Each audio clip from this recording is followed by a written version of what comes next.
नमस्कार दोस्तों, पीडब्ल्यू ज्ञान कोश पर एक बार फिर से आपका बहुत बहुत स्वागत है। दोस्तों, अजमेर की दरगाह शरीफ का जो सर्वे का एक अप्रूवल हुआ है वहाँ की लोकल कोर्ट के द्वारा, उसके बाद में एक चीज़ और एड ऑन हो गई है कि वहीं पर अजमेर दरगाह शरीफ से आप थोड़ा आगे जाएंगे ना, एक गली को क्रॉस करके, तो वहाँ पर आपको इस तरीके की एक इंफ्रास्ट्रक्चर स्ट्रक्चर दिखेगी जिसको बोलते हैं 2.5 दिन का झोंपड़ा, या जिसको हम हिंदी में बोल सकते हैं 2.5 दिन का झोंपड़ा। तो ऐसे में इसके सर्वे की भी डिमांड आ रही है, क्योंकि यहां पर यह बताया जा रहा है कि यह 2.5 दिन का झोंपड़ा कुतुबुद्दीन ऐबक, जिसने स्लेव डायनेस्टी या ममलुक डायनेस्टी की स्थापना की थी इंडिया में, राइट। तो उसने यहां पर पहले एक संस्कृत कॉलेज हुआ करता था, मैं अगर गलत नहीं तो उस कॉलेज का नाम था सरस्वती कंठाभरण स्कूल, ऐसे हुआ करती थी, जो कि वहां पर चौहान डायनेस्टी के ही एक राजा बीसल देव, है ना, ये जो आप बीसलपुर का नाम जो सुनते हो, वो बड़ा डैम, वो मोरलेस उन्हीं के नाम पे पड़ा हुआ है, राइट। तो उनके टाइम पर बोलो वो स्कूल बनाई गई थी। फिर उसके बाद में जब तराई का युद्ध हुआ तो उसके बाद में इसको डिमोलिश करके और ये स्ट्रक्चर क्रिएट किया गया। अब देखो यहां पर सर्वे में क्या आएगा, क्या नहीं करना चाहिए कि नहीं, बट हमारे लिए सबसे इंपॉर्टेंट चीज है कि क्या हिस्ट्री है, क्या ओपिनियन है हिस्टोरियंस का 2.5 दिन के झोपड़े को लेकर के, उसको हम पूरा डिटेल में यहां पर जानेंगे। अगर हम टॉप व्यू देखें तो ये एक मॉस्क है, जो कि आप देख सकते हो अच्छी खासी हाइट दी हुई है। यहां पर इस तरफ ये जो रिमेन्स है ये बताए जा रहे हैं, यहां पर बोलो स्कूल थी, उसको डिमोलिश किया गया, फिर उसके बाद में उसी मटेरियल को यूज करके कंस्ट्रक्ट किया गया ये पर्टिकुलर मॉस्क वाला एरिया, जहां पर हॉल है बड़ा, और वहीं पर फिर जो पे है, आई मीन ट्रिब्यूट है, वो पे किया जाता है। और इसी से अगर आप यूं निकलोगे ना 2.5 दिन के झोपड़े से यूं, तो इस तरफ आगे जाकर के ही आपकी दरगाह आ जाती है, अजमेर शरीफ दरगाह, ख्वाजा मोइनुद्दीन चिश्ती की दरगाह। तो ऐसे में हिस्ट्री क्या है वो हम यहां पर पूरा खंगालेंगे डिटेल में। देखो आगे बढ़े उससे पहले यूपीएससी फाउंडेशन कोर्सेज की मैं बात बता दूं। पीडब्ल्यू ओनली आईएएस की तरफ से 2026 के एस्पिरेंट्स के लिए संकल्प और टाइटन कोर्सेज रन कराए जा रहे हैं, जो कि मीडियम वाइज आप अपनी चॉइस ऑप्ट कर सकते हैं। 2025 के लिए प्रहार और टाइटन रन कराए जा रहे हैं। रेट्स आप देख सकते हैं, मात्र 8,000 रुपए के लगभग पड़ रही है। इसमें आप रिकॉर्डेड एंड लाइव क्लासेस के साथ daily MCQ plus mains answer writing plus CSAT की classes plus comprehensive e books आपको दी जा रही हैं। ऐसे में आप ज्वाइन कर सकते हैं इन कोर्सेज को, एडमिशन ओपन है और बाकी लिंक है वो डिस्क्रिप्शन बॉक्स में दिया हुआ है। तो ऐसे में शुरुआत होती है 1192 में, जब दूसरा तराई का युद्ध हुआ था। मोहम्मद गौरी और सामने थे पृथ्वीराज चौहान थर्ड, ठीक है, पृथ्वीराज चौहान, जिनको पृथ्वीराज थर्ड के नाम से भी जाना जाता है। तो बैटल ऑफ तराइन के सेकंड बैटल जो हुआ था, फर्स्ट वाले में तो पृथ्वीराज चौहान मोहम्मद गौरी जान बचा करके भाग गया था, पर सेकंड वाले में जब वापस तैयार होकर के आया तो उसमें पृथ्वीराज चौहान की डेथ हो गई, आई मीन उनको हरा दिया गया। और उसके बाद में फिर एक तरीके से हमारे यहां पर सल्तनत इरा शुरू हो गया, दिल्ली सल्तनत इरा शुरू हुआ। और मोहम्मद गौरी का ही एक स्लेव जो कि आर्मी के अंदर लड़ रहा था, कुतुबुद्दीन ऐबक, वो फिर बाद में राजा के तौर पे यहां पर इमर्ज होता है, ठीक है। और वहीं से शुरुआत होती है स्लेव डायनेस्टी या ममलुक डायनेस्टी की। तो ऐसे में क्या होता है कि इनके द्वारा यहां पर यह बताया जाता है, अगेन वही हरविलास शारदा जी की जो बुक है ना, हरविलास शारदा जी की जो बुक जो अजमेर पे एसोसिएटेड है, हिस्टोरिकल एंड डिस्क्रिप्टिव बुक 1911 के अंदर, जो कि ब्रिटिश टाइम के कमिश्नर जज ये रह चुके थे, उनके द्वारा ये बताया गया कि यहाँ पर हिंदू टेम्पल था, हिंदू स्कूल थी, जिसको डिमोलिश किया गया। यहाँ पर मूर्तियां थी, उनको डिमोलिश करके और मॉस्क बनाया गया, जिसको देखा जाए तो एक लंबे समय तक तो इस वजह से 2.5 दिन का बोला गया कि बोला इसको बनाने में एग्जैक्टली 60 घंटों का टाइम लगा, लगभग 2.5 घंटों का समय। बट उसके बाद में कई और स्टडीज निकल के आई, तो उसमें और एस्पेक्ट्स भी हम रिवील होते हुए देखते हैं। बट अभी तक आप ये मानिए कि इसको ये बोला गया कि हाँ भाई इसको 2.5 दिन में कंस्ट्रक्ट कर लिया गया था, इसलिए इसको 2.5 दिन का झोंपड़ा बोल दिया गया। आप देखेंगे कि यहां पर ये जो 2.5 दिन का झोंपड़ा है, ये दिल्ली के अंदर एक मॉस्क है जिसका नाम है कुआत उल इस्लाम। ये मॉस्क जो है जिसकी इमेज आपके सामने है, ये मॉस्क है, इसका नाम है कुआत उल इस्लाम, ठीक है।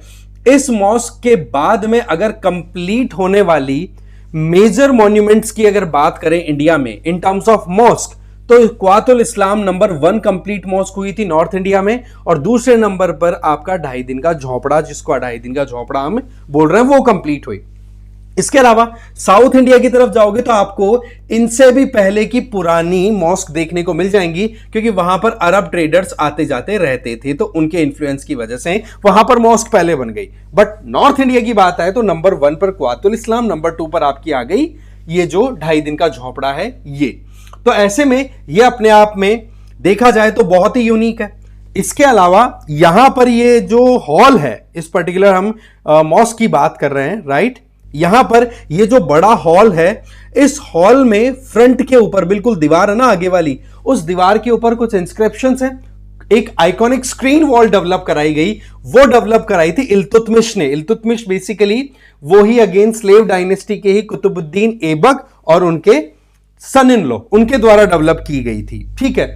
फिर उसके बाद में ये बात आती है कि इसका पूरा क्या एस्पेक्ट निकल के आ रहा है, क्या ये हिंदू इंफ्रास्ट्रक्चर है कि नहीं है। तो उससे रिलेटेड देखो बहुत सारी स्टडीज आई, जैसे हरविलास शारदा जी ने तो अपनी बुक में बताया कि यहां पर पहले इस तरीके की स्ट्रक्चर थी जो कि बीसल देव के टाइम पे डेवलप की गई थी, उसको डिस्ट्रॉय करके फिर बाद में मॉस्क बनाई। वहीं पर और भी हिस्टोरियंस हैं जिनके द्वारा ये बताया जा रहा है कि किस तरीके से यहां पर ये कंप्लीटली हिंदू आइडिया पे बेस्ड नहीं है। कैसे?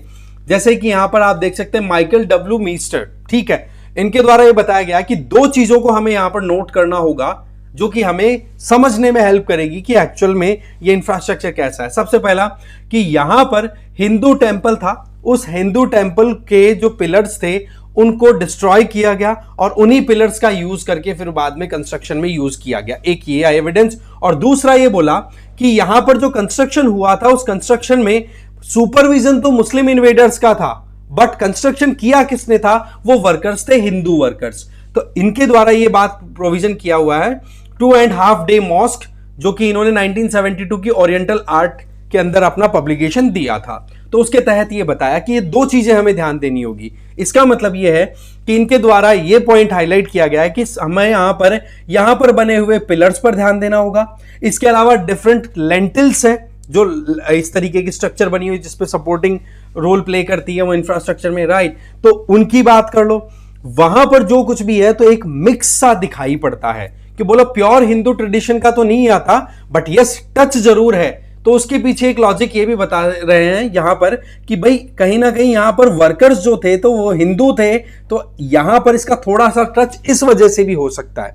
इसके अलावा क्यूफिक इंस्क्रिप्शन देखने को मिला। क्यूफिक इंस्क्रिप्शन का मतलब सिंपल होता है, ये अरेबिक एक तरीके की कैलीग्राफिक स्टाइल है। इसका मतलब अरेबिक इंस्क्रिप्शन को आप अगर डिजाइन में स्टाइल में लिखना चाहो तो क्यूफिक इंस्क्रिप्शन है। बोलो वहां पर इस क्यूफिक इंस्क्रिप्शन का यूज करके जो वॉल है, फ्रंट वॉल जो इल्तुतमिश ने तैयार करवाई थी, वहां पर बोले कुरान की कई आयतें लिखी हुई हैं जो कि इस्लामिक ओरिजिन की तरफ इशारा करती हैं, राइट। इसका मतलब यह है कि ये जो इंफ्रास्ट्रक्चर है, ये पर्टिकुलर स्ट्रक्चर है, ये एक मिक्स है जिसमें मतलब हिंदू इंडिया और इस्लामिक स्टाइल दोनों का मिक्स देखने को मिलता है। और इस्लामिक भी कहां की ओरिजिनेटेड?